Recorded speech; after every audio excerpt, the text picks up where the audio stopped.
प्रिय विद्यार्थियों, जैसा कि अभी हमने चर्चा की बौद्ध धर्म के प्रमुख सिद्धांत, और बौद्ध धर्म के प्रमुख सिद्धांतों के अंतर्गत हमने क्षणिकवाद, अनात्मावाद, पुनर्जन्म और कर्म के सिद्धांत के संबंध में चर्चा की और ये जानने का प्रयास किया कि मोक्ष प्राप्ति के लिए जो महात्मा बुद्ध के द्वारा जो बताए गए अष्टांगिक मार्ग हैं, यदि उन अष्टांगिक मार्गों पर चलें तो निश्चित रूप से व्यक्ति को मोक्ष की प्राप्ति हो सकती है।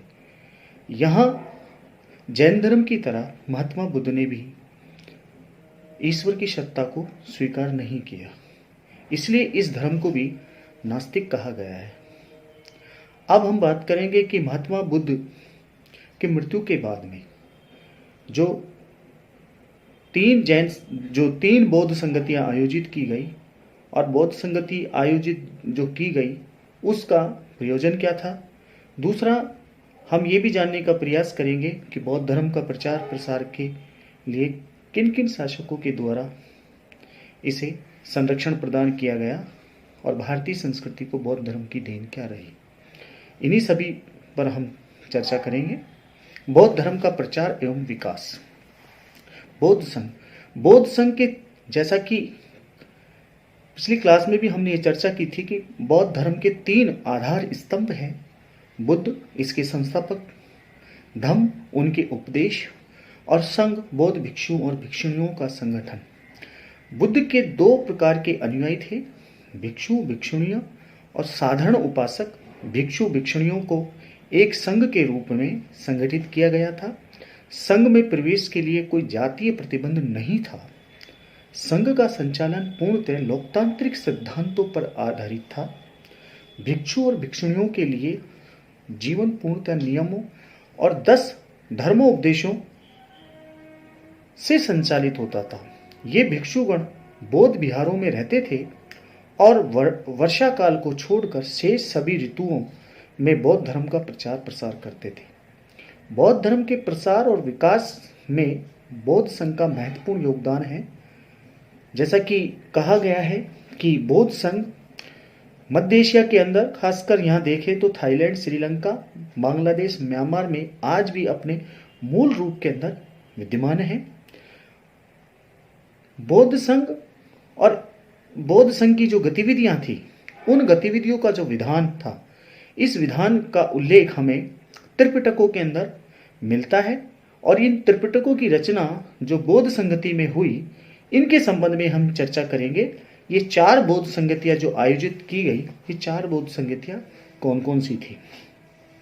बौद्ध धर्म के विकास में 4 बौद्ध संगतियां या धर्म सभाओं का योगदान भी उल्लेखनीय है।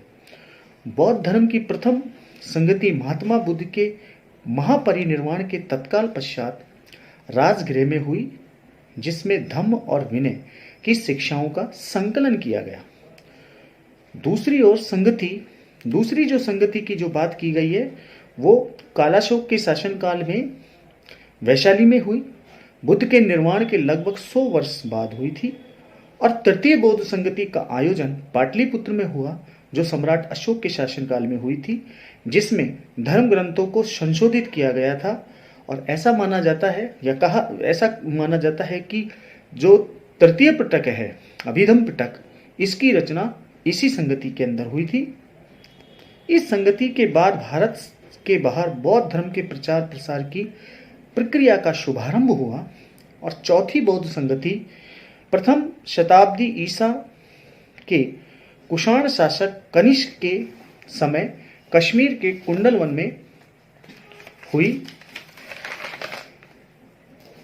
इस बौद्ध संगति के बाद बौद्ध धर्म दो पृथक संप्रदायों के अंदर विभक्त हुआ। एक था हीनयान, दूसरा महायान।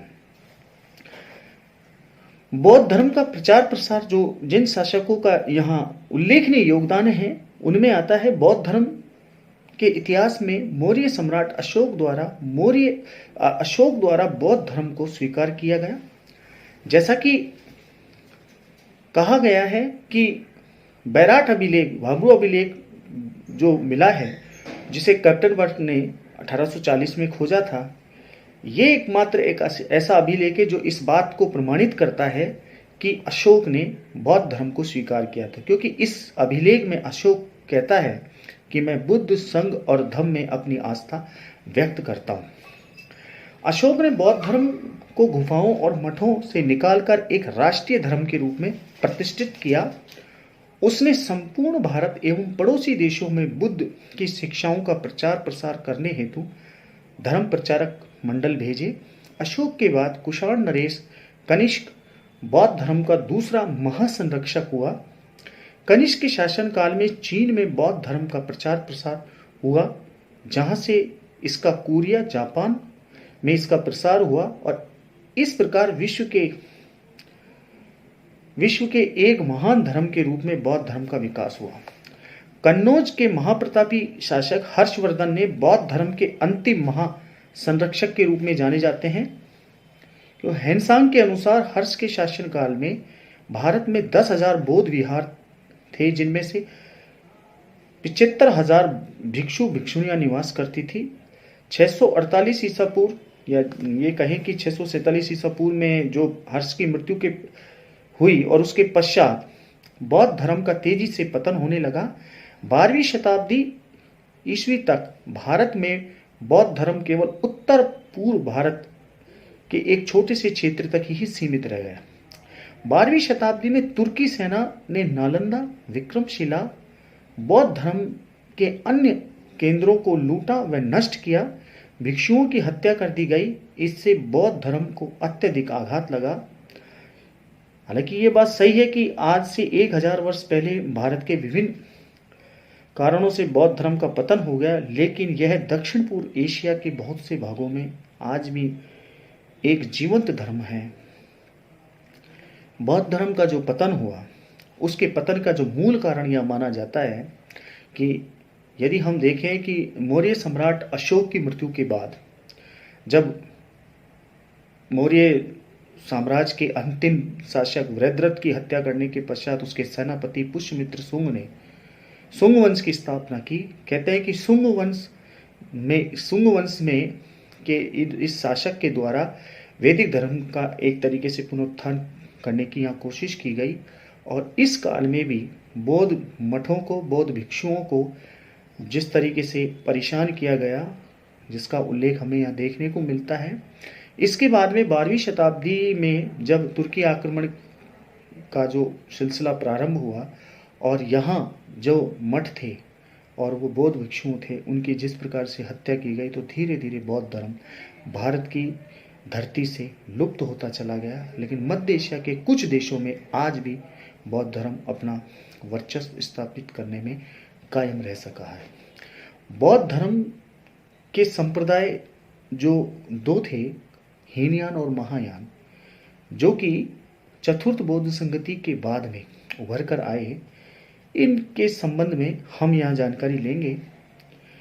अशोक के समय तक बौद्ध धर्म में के 18 निकायों अर्थात संप्रदायों का विकास हो चुका था। कनिष्क के समय तक इन निकायों या मतों का स्पष्ट 2 संप्रदायों में ध्रुवीकरण हो गया, एक हीनयान, दूसरा महायान।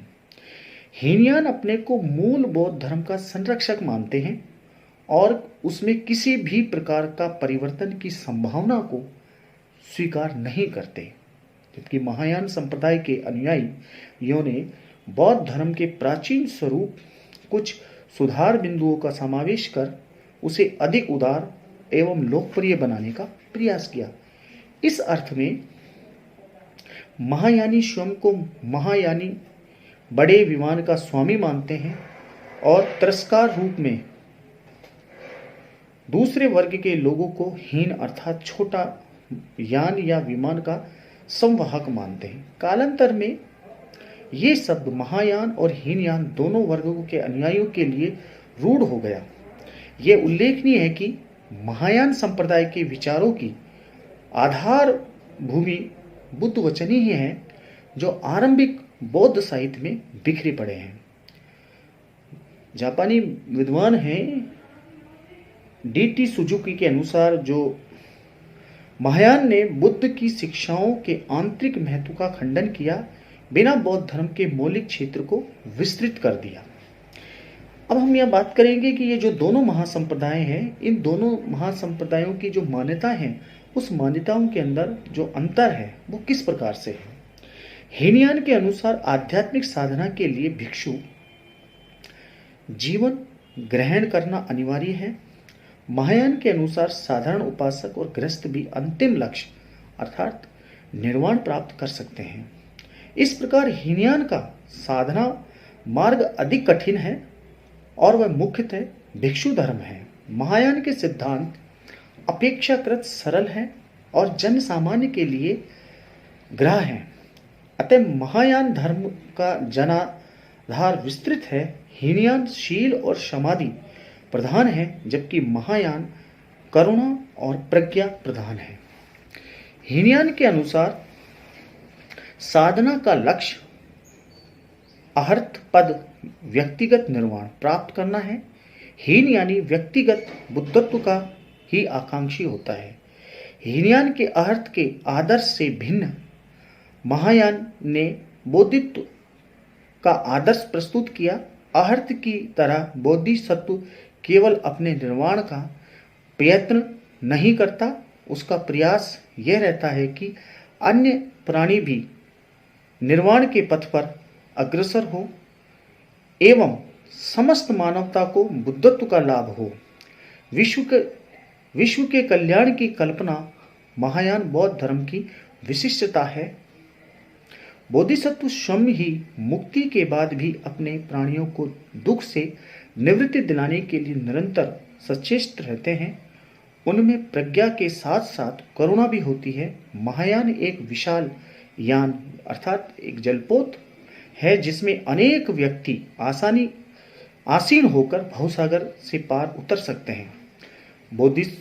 बोधिसत्व की स्थिति की प्राप्ति के लिए व्यक्ति को कुछ गुणों को उनकी पूर्ण या उच्चतम सीमा तक विकसित करना पड़ता है। गुणों की इस पराकाष्ठा या पूर्णता को पारमिता कहा गया है। महायान ने बोधिसत्व के लिए 10 पारमिताओं का विधान रखा है, जो इस प्रकार से है: दान, शील, सहनशीलता, वीर्य, मानसिक शक्ति, प्रज्ञा, ध्यान, उपाय, प्राणिधान, दृढ़ संकल्प, बल और ज्ञान। इन गुणों की प्राप्ति के लिए मनुष्य को भिक्षु बनना आवश्यक नहीं, गृहस्थ अवस्था में भी इन गुणों की पारमिता को प्राप्त कर बोधि बन सकता है। हीनयानी महात्मा बुद्ध को अवतार नहीं मानते, वे उन्हें एक महापुरुष के रूप में ही देखते हैं। महायानियों ने बुद्ध की लोकोत्तर एवं अति मानवीय रूप में कल्पना की तथा उन्हें ईश्वर तुल्य मानकर अवतार के रूप में प्रतिष्ठित कर दिया। जिस प्रकार ब्राह्मण ग्रंथों में विष्णु एवं शिव की महिमा का बड़ा नाटकीय वर्णन है, वैसे ही बौद्ध ग्रंथों में बुद्ध की महिमा का बखान किया जाने लगा। महायानियों ने बुद्ध को पौराणिक देवता का रूप प्रदान कर दिया। महायानियों द्वारा बुद्ध में देवत्व के आरोपण के साथ साथ ही बुद्ध की मूर्ति पूजा एवं भक्ति की परंपरा शुरू हो गई। महायान के विकास के साथ ही बुद्ध की मूर्तियां बनाई जाने लगी और बड़े भक्ति भाव से उनकी पूजा अर्चना की जाने लगी। इससे पूर्व बुद्ध के प्रति श्रद्धा की अभिव्यक्ति बोधि वृक्ष, धर्म चक्र आदि प्रतीकों द्वारा पूजा की जाती थी। महायानियों द्वारा बुद्ध के साथ साथ बोधिसत्वों की मूर्तियों का भी निर्माण किया जाने लगा एवं उनकी भी पूजा होने लगी। हीनयान बुद्ध की मूर्ति पूजा एवं भक्ति में विश्वास नहीं रखता। हीनयान शील और समाधि प्रधान है, जबकि महायान करुणा और प्रज्ञा प्रधान है। हीनयान में ध्यान योग का महत्व है, महायान में करुणा का। हीनयान दुखवाद, अनित्यवाद एवं अनात्मावाद को मानता है। महायान इनके साथ शून्यवाद के सिद्धांत को भी प्रस्तुत करता है। तो ये हीनयान और महायान के अंदर जो अंतर है वो किस प्रकार से स्पष्ट किया गया है कि एक तरफ परंपरावादी जो लोग हैं वो बुद्ध को अपना देवता मानते हैं और दूसरी तरफ यहाँ एक तरफ समाधि पर बल देने की बात की गई है, तो दूसरी तरफ यहाँ करुणा पर बल देने की बात की गई है। अब हम बात करेंगे बौद्ध धर्म का सांस्कृतिक महत्व और उसका योगदान, या ये कहें कि बौद्ध धर्म की देन क्या है भारतीय संस्कृति को। बौद्ध धर्म की अद्भुत चेतना एवं रोशनी ने भारतीय संस्कृति को संपन्न, समृद्ध एवं परिपूर्ण किया है। संस्कृति का शायद ही ऐसा कोई पक्ष या आयाम बचा हो जो बौद्ध धर्म के प्रभाव से अनुप्राणित न हुआ हो। धर्म या दर्शन में इसकी जो देन है वो किस प्रकार से है। बौद्ध धर्म के रूप में भारत को एक लोकप्रिय धर्म मिला जिसे जटिल, विस्तृत तथा गूढ़ कर्मकांडों की आवश्यकता नहीं थी। बुद्ध की शिक्षाएं सरल और व्यवहारिक थी। दार्शनिक प्रश्नों के रहस्यमयी जंजाल में उलझाने के स्थान पर मानव की मूल समस्या दुख और दुख से मुक्ति का विवेचन करती है। बुद्ध ने अपने शिष्यों को स्वयं अपना मार्गदर्शक, आत्मदीप बनकर ज्ञान प्राप्त करने का संदेश दिया। बौद्धिक स्वतंत्रता का ये अनुपम उदाहरण है। दूसरी ओर देखें, सामाजिक जीवन में जो इसकी जो देन है, सभी वर्णों, जातियों के लिए बौद्ध धर्म एक बौद्ध संघ के द्वार खुले थे। बुद्ध ने जन्म पर आधारित वर्ण व्यवस्था का खंडन किया। स्त्रियों को बौद्ध संघ में प्रवेश की आज्ञा देकर बुद्ध ने उनकी समानता एवं स्वतंत्रता के सिद्धांत को यहाँ प्रतिष्ठित किया। बौद्ध संघों के संचालन में लोकतांत्रिक व्यवस्था ने भारतीय लोकतांत्रिक परंपरा को जीवित रखने में योगदान दिया। तो साहित्य के क्षेत्र और शिक्षा के क्षेत्र में जो इसकी देन है, बौद्ध धर्म की छत्र छाया में विशाल साहित्य का सृजन जो हुआ, पाली, संस्कृत, प्राकृत भाषाओं में उपलब्ध है। अनेक बौद्ध ग्रंथों का चीनी और तिब्बती भाषाओं में अनुवाद हुआ। अश्वघोष, ज्ञानार्जुन, वसुबंधु, बुद्ध घोष, बुद्ध पालित, भाव विवेक, दिव्यांग, धर्म कीर्ति जैसे प्रतिभाशाली बौद्ध आचार्यों ने बौद्ध साहित्य एवं शिक्षा के क्षेत्र में महत्वपूर्ण योगदान दिया। बौद्धों के मठ अथवा विहार शिक्षा के प्रमुख केंद्र थे। इनमें नालंदा, तक्षशिला, विक्रमशिला आदि प्रसिद्ध विश्वविद्यालयों के रूप में विकसित हुए। कला की बात करें तो कला के क्षेत्र में जो बौद्ध धर्म की जो देन है, बौद्ध धर्म की प्रेरणा से भारतीय कला का अभूतपूर्व विकास हुआ। सांची, भरूच एवं अमरावती के स्तूप, कन्हेरी, कार्ले भाजा के निकट मुंबई, पुणे के मध्य जो है अजंता से प्राप्त गुहाएं, चैत्य और विहार बौद्ध कला के श्रेष्ठ उदाहरण हैं। अभी हाल ही में उड़ीसा में जाजपुर के निकट 40 बौद्ध गुफाएं मिली हैं। महायान संप्रदाय के उदय के बाद बुद्ध की प्रतिमाओं का निर्माण होने लगा, जिससे बौद्ध कला में क्रांतिकारी परिवर्तन हुआ।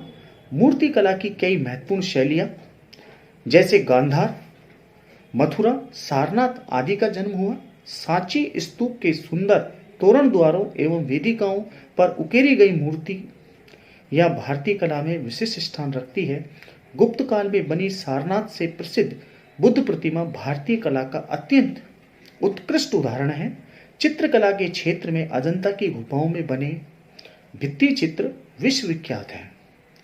वृहत्र भारत, भारत की सीमाओं के पार जिन क्षेत्रों में भारतीय संस्कृति का प्रसार हुआ उसे वृहत्र भारत कहते हैं। विभिन्न देशों में भारतीय संस्कृति का प्रसार करने में बौद्ध धर्म ने महत्वपूर्ण योगदान दिया। अशोक के समय से ही विदेशी क्षेत्रों में बौद्ध धर्म का प्रचार प्रसार शुरू हो गया। धीरे धीरे बौद्ध धर्म लंका, तिब्बत, नेपाल, चीन, मंगोलिया, कोरिया, मंचूरिया, जापान आदि देशों के अंदर, कंबोडिया, वियतनाम, इंडोनेशिया फैल गया। इसने कई देशों ऐसे थे जिसमें सभ्यता का प्रथम पाठ बौद्ध धर्म के माध्यम से ही मिला। इसी पर हमारी चर्चा अगले टॉपिक के अंदर हम मिलेंगे। Thank you.